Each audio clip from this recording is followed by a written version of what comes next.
Oskara Kalpaka muzejā un piemiņas vietā Airītēs rit simboliski viņa vārdā nosauktās profesionālās vidusskolas pirmā kursa uzņemšana kadetu rindās. Lai skolā iekļūtu, tiek vērtētas sekmes, fiziskā sagatavotība un veselība. Mācības rit 4 gadus. Es ļoti gribēju tikt šajā skolā, un tad es sāku censties uz fizisko sev uzzīt. Arī par to gadu man sanāca, un atzīmes man arī bija labas, un tad es arī tiku šeit. Sapnis būtu gaisa spēkos, bet ja tas nesanāk, es arī nesaprotu būt par komerciālu pilotu kaut kādās Air Baltica vai kaut kur citur, bet jā, tas sapnis ir gaisa spēkos. Tas noteikti ir tas mērķtiecīgums, kad tu kaut ko sāc, tev ir jāpabeidz, atbildības sajūta, līderība.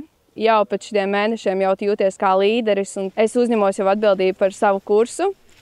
Tas tā jau ir iegājies, un daudz kas ir uzlabojies arī morāli. Es domāju, ka, jā, ka tā noteikti būs akadēmijā, Sardzības industrijas akadēmija. Atlase mums ir divi lieli posmi. Pirmais posms ir, protams, mēs vērtējam sekmes. Mums ir atlases noteikumos noteikts, ka ir jābūt vismaz 20% centralizētajos eksāmenos latviešu valodā, angļu valodā un matemātikā. Kā arī mēs skatāmies vidējo atzīmi ķīmijā un fizikā, tad, ja atbilst jaunieši šiem kritērijiem, tad viņi tiek aicināti uz nākošo kārtu, kur tad ir jākārto pārbaudījumi fiziskajai sagatavotībai, kas tad arī tādi nedaudz specifiski ir izdomāti, lai pārbaudītu viņu spējas fiziskajā jomā, bet arī tāds jau skatāmies nedaudz dziļāk iekšā, kas attiecās uz mūsu skolu, uz militāro profesiju, lai mēs redzētu, kā viņi spēja veikt šos te uzdevumus, vai būs spējīgi. Jo ļoti svarīgi, lai viņi būtu fiziski attīstīti, veselība ļoti labi arī, protams. Arī katru gadu mēs pārbaudām katram kursam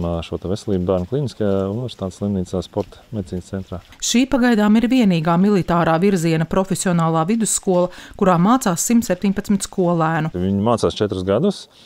Tad pirmais, otrais kurs, tad proporcionāli ir 40% ir militārie priekšmeti un 60% ir vispār izglītojošie priekšmeti. Trešā kursā aptuveni 50% ir, bet savukārt 4. kursā tad 80% ir militārie priekšmeti un 20% ir vispār izglītojošie priekšmeti. Un šo 4 gadu periodā viņi tātad apgūst pilnīgu karavīru pamatapmācības programmu, kas ir tā kā profesionāla dienas karavīriem, kas stājās profesionāla dienas, tā valsts aizsardzības dienas karavīri, kā arī viņi apgūst jaunākā militārā instruktora kursu, kas arī atbilst līdzīgi kā ir Nacionālais bruņoto spēkos, lai iegūtu pirmo instruktoru pakāpu izglītību. Tā izglītība militārā jomā ir diezgan nopietna, jau komandējušo sastāvu izglītība. Gan 3. gan 4. kursā dodās kvalifikācijas praksē jau uz Nacionālo bruņoto spēku vienībām, kur viņi tad apmāca vada nodarbības valsts aizsardzības dienesta karavīriem. Oskara Kalpaka profesionālā vidusskola tika dibināta 2021. gadā. Šobrīd tā savu mājvietu dala ar Kandavas lauksaimniecības tehnikumu. Šis bija kā pagaidu risinājums, kamēr tiek renovēta vēsturiskā Rudbāržu muiža. Tomēr situācija ir mainījusies. Muižas kompleksa pielāgošana skolas vajadzībām ir pārāk dārga.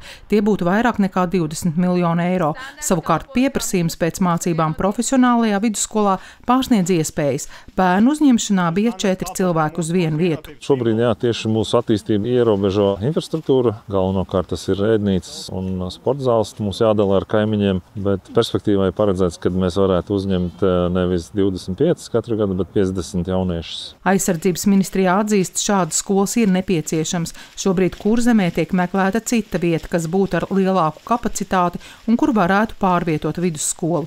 Izskatīti dažādi varianti vairākos novados. Viens no tiem arī bijusī Skrundas profesionālā vidusskola, bet šobrīd vēl lēmuma, kur tā varētu būt, nav. Plānots, ka būs arī otra šāda virziena skola Latgalē.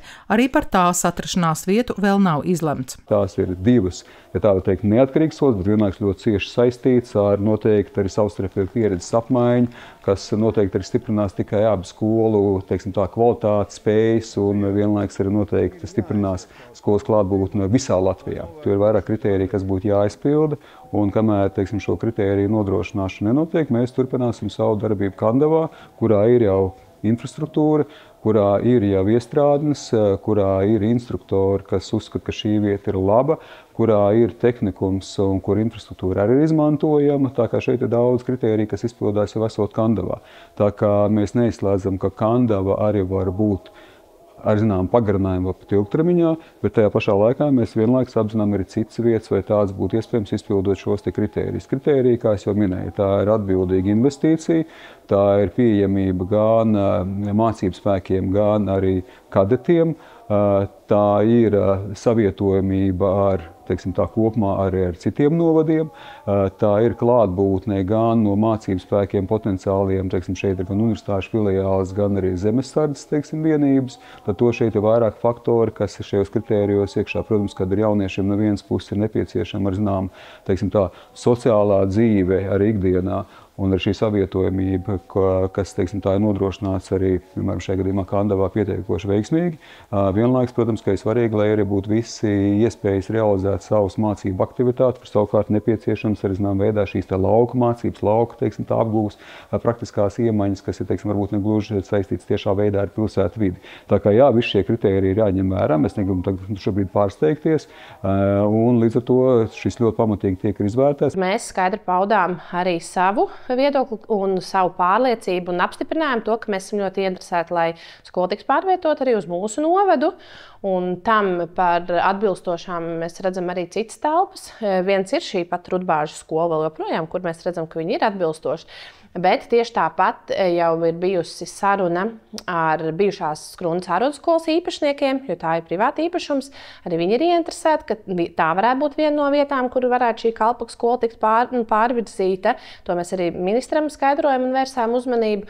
Un tad tas tiek vērtēts, skatīts, kāda ir ieguldījuma būtu konkrētā vietā nepieciešama. Un, jebkurā gadījumā, ja arī šīs telpas netiks vērtētas kā atbilstošas vai vide visa, tad mēs esam gatavi arī turpināt sarunas. Tādēļ arī mēs esam saziņā ar pašu skolas vadību. Arī mums jau ir bijušas tikšanās, lai meklētu pēc iespējas labākus risinājumus, jo mēs esam interesēti, lai šī skola būtu mūsu novadā. Un to arī ministrs apliecināja, un arī skolas vadība, ka viņi ļoti labprāt Kuldīgas novadā vēlētos papildināt šo militāro, tas būtu tāds militārais ieguldījums vēl arī mūsu novadā. Arī vēsturiskajā Rudbāžu muižā tiks ieguldīti līdzekļi, lai to atjaunotu. Ministra vārdiem runājot, tas būs 7 ciparu skaitlis, bet ne vairs 10 miljoni.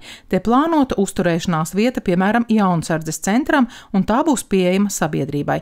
Ieva Benefelda, Lants Perševičs, Skrundas televīzija.